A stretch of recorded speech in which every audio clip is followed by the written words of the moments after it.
معروف Broad caster, شاعر اور ریڈیو پاکستان کے پہلے ڈائریکٹر جنرل ذوالفقار علی بخاری کی آج 49ویں برسی منائی جا رہی ہے۔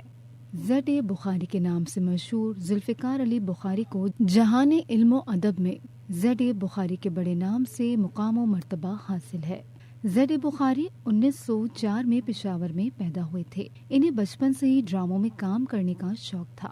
انہیں پہلی مرتبہ شملہ میں امتیاز علی تاج کے مشہور ڈرامے انارکلی میں سلیم کا کردار نبھانے کا موقع ملا اور زد بخاری نے اس میں خوب داد و تحسین حاصل کی۔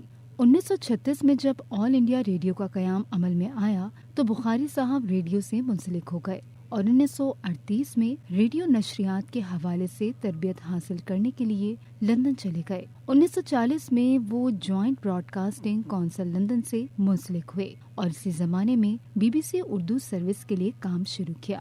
لندن سے واپس آ کر ممبئی اور کلکتہ ریڈیو اسٹیشن کے ڈائریکٹر مقرر ہوئے۔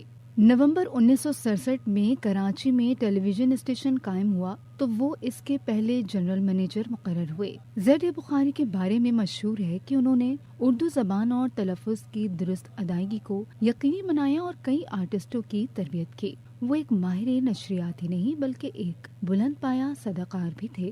انہوں نے اپنی مشہور سوانح حیات، سرگشت سمیت متعدد کتابیں لکھی۔ ان کی دیگر کتابوں میں جو کچھ میں نے کہا اور راگ دریا شامل ہے۔